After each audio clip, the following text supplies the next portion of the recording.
সকালে শুরু করতে চাই সংবাদপত্র দিয়ে। সংবাদপত্রের খবরাখবরগুলো আমাদেরকে জানাবেন আমাদের সহকর্মী ফারদিন। আজকের দিনের সংবাদপত্রে স্থানীয় এবং জাতীয় পত্রিকায় কি কি শিরোনাম স্থান পেয়েছে সেগুলো একটু জানতে চাই। অসংখ্য ধন্যবাদ তাসফিয়া। দর্শকদের জন্য গুড মর্নিং। বাংলাদেশে আমাদের এই যে আয়োজন, এটি প্রতিদিন আমরা দেখানোর চেষ্টা করি যে প্রধান প্রধান নিউজ পেপারগুলোতে কোন বিষয়গুলো প্রাধান্য পাচ্ছে বা উঠে এসেছে, সেরকম একটি প্রয়াস আমাদের থাকে।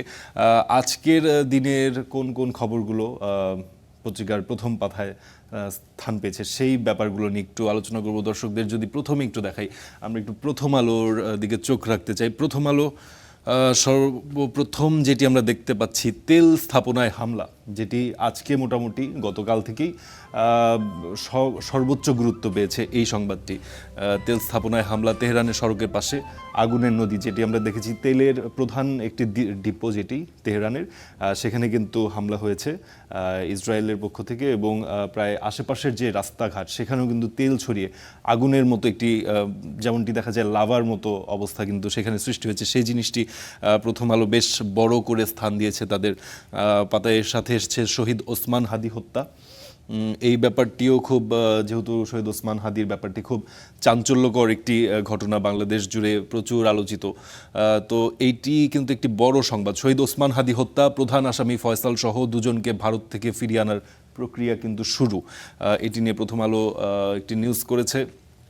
এছাড়া যদি আমরা একটু এই পাশে দেখি, সেটাই সৌদি আরবে ক্ষেপণাস্ত্র হামলা, মোস্তফা খামেনির প্রতি আইআরজিসি ও সশস্ত্র বাহিনীর আনুগত্য প্রকাশ, এটি একটি বড় খবর। কিন্তু আপনারা যেমন জানেন যে ইরানের যে সর্বোচ্চ ধর্মীয় নেতা, তিনি কিন্তু তাকে হত্যা করা হয়েছে কিছুদিন আগে, এবং তারপর থেকেই তার পরবর্তী যে সুপ্রিম লিডার কে হবেন ইরানের যেই কাঠামো, সেখানে কিন্তু সুপ্রিম লিডার কিন্তু টপ মোস্ট লিডার, তো তারই স্থলাভিষিক্ত হলেন তার নিজেরই ছেলে মোস্তফা খামেনি। তিনি সেই স্থলে অভিষিক্ত হয়েছেন, এবং আইআরজিসি, যেটি ইসলামিক রেভলিউশনারি গার্ড কোর ইরানের, তারা কিন্তু সরাসরি তার নির্দেশে বা তার আন্ডারেই কাজ করে থাকেন, যিনি সুপ্রিম লিডার হন।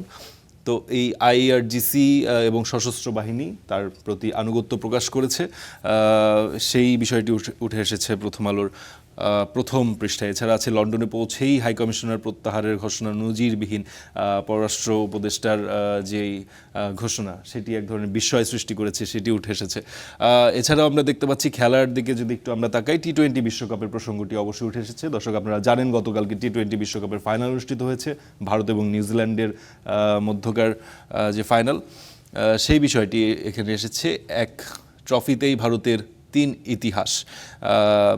ভারত কিন্তু তৃতীয়বারের মতো টি-20 বিশ্বকাপ জিতেছে। তো এই ছিল মোটামুটি প্রথম আলোর যেই প্রথম পৃষ্ঠায়। এরপর আমরা একটু যেতে চাই যুগান্তরে, যদি আমরা একটু চোখ রাখি।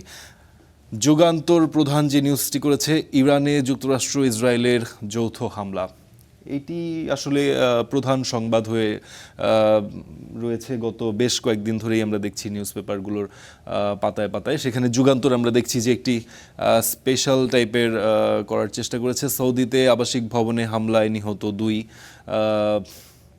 ইরানের সর্বোচ্চ নেতা হিসেবে মোস্তফা খামেনির নাম ঘোষণা, সেটি উঠে এসেছে। ইরানের হামলায় 2000 ইসরায়েলি হাসপাতালে ভর্তি, এই নিউজটি হয়তো দর্শক হয়তো দেখতে চাইবেন, এটি কিন্তু যুগান্তর উঠে এসেছে।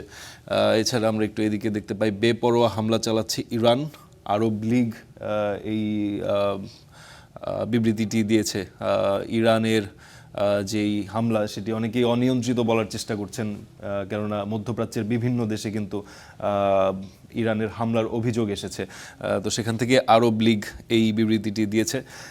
তো এটি মোটামুটি এক ধরনের স্পেশাল, এবং বিভিন্ন প্রসঙ্গ এর মধ্যে ঠাঁই পেয়েছে যুগান্তরে, আমরা যেটি দেখতে পাচ্ছি। এছাড়াও এখানে আরেকটি প্রসঙ্গ এসেছে, যেটি আমাদের বাংলাদেশের জ্বালানি সংক্রান্ত একটি ঝামেলা যেটি চলছে। এপ্রিল পর্যন্ত জ্বালানি নিশ্চিতে উদ্যোগ, সংকট সামলাতে সরাসরি জ্বালানি ক্রয়ের সিদ্ধান্ত, এই ব্যাপারটি এসেছে। তেলবাহী জাহাজের হরমুজ প্রণালী পার হতে ইরানের দ্বারস্থ হচ্ছে সরকার, এটি এসেছে যুগান্তরে। এরপর আমরা একটু নিউ এজে যদি দেখি, country faces energy impact of Gulf conflict, মধ্যপ্রাচ্যের যে পরিস্থিতি, যুদ্ধকালীন পরিস্থিতি, তার কারণে বাংলাদেশে যে জ্বালানি সংকট বা অনেকে বলার চেষ্টা করছেন কৃত্রিম সংকট, সেই বিষয়টি প্রথম পাতায় স্থান পেয়েছে নিউ এজে। এছাড়া আছে ইরান প্রেসেস গালফ অ্যাটাকস, ইরানের যেই হামলা সেটির কথা বলা হচ্ছে মধ্যপ্রাচ্যের বিভিন্ন স্থাপনাকে লক্ষ্য করে, সেই বিষয়টি এখানে এসেছে। এছাড়া আছে Hasina trying to destabilize country from India, Fakhrul, Mirza Fakhrul Islam Alamgir তিনি বলেছেন হাসিনা ভারত থেকে, শেখ হাসিনা ভারত থেকে বাংলাদেশকে অস্থিতিশীল করার চেষ্টা করছেন, এটি ফখরুল ইসলাম আলমগীর গতকালকে বলেছেন। সেটি উঠে এসেছে নিউ এজে। Youth beaten to death over fuel dispute, এই জিনিসটি সম্ভবত গুরুত্বপূর্ণ হতে পারে। কুষ্টিয়া থেকে প্রতিনিধি এটি পাঠিয়েছেন, যে সেখানে বলা হচ্ছে একজন তরুণকে সম্ভবত পিটিয়ে হত্যা করা হয়েছে জ্বালানি সংক্রান্ত যেই সংকট চলছে, সম্ভবত সেই বিষয়টি নিয়ে একটি নিউজ হয়েছে। আমার দেশে যেটি এসছে, ইরানের স্থল অভিযানের প্রস্তুতি আমেরিকা এবং ইসরায়েল কিন্তু এতদিন ধরে ইরানে আকাশ পথেই হামলা করছিল, এখন সম্ভবত স্থল অভিযানের প্রস্তুতিও নিচ্ছে, সেই বিষয়টি উঠে এসেছে দৈনিক আমার দেশে। হাদির হত্যাকারী ফয়সাল ও আলমগীর ভারতে গ্রেপ্তার, মোটামুটি এই দুইটি বিষয় কিন্তু প্রধানত আজকের নিউজ পেপারের প্রথম পৃষ্ঠায় স্থান পেয়েছে, যেটি ইরানের যেই যুদ্ধ অবস্থা এবং হাদির হত্যা, এই দুইটি বিষয়ে আমরা দেখতে পাচ্ছি মোটামুটি সব নিউজ পেপারের প্রথম পৃষ্ঠায় স্থান পেয়েছে আজকে। ইরান যুদ্ধে যুক্তরাষ্ট্রের দৈনিক ব্যয় $100 কোটি, এইটাই ইন্টারেস্টিং একটি প্রতিবেদন ওনারা করেছেন। আমার দেশ ইরান যুদ্ধে যুক্তরাষ্ট্রের দৈনিক ব্যয় $100 কোটি, এইটি কিন্তু একটি দেশের জন্য, দেশের অর্থনীতির জন্য বেশ চাপের ব্যাপার, যে কোনো যুদ্ধ পরিচালনা বেশ ব্যয়বহুল হয়ে থাকে, তো সেটি নিয়ে ওনারা একটা স্টোরি করেছেন। ঈদের আগে শ্রমিক অসন্তোষের শঙ্কা, এটি এসছে জ্বালানি সংকটে আশার আলো, বন্দরে পৌঁছালো 8 জাহাজ।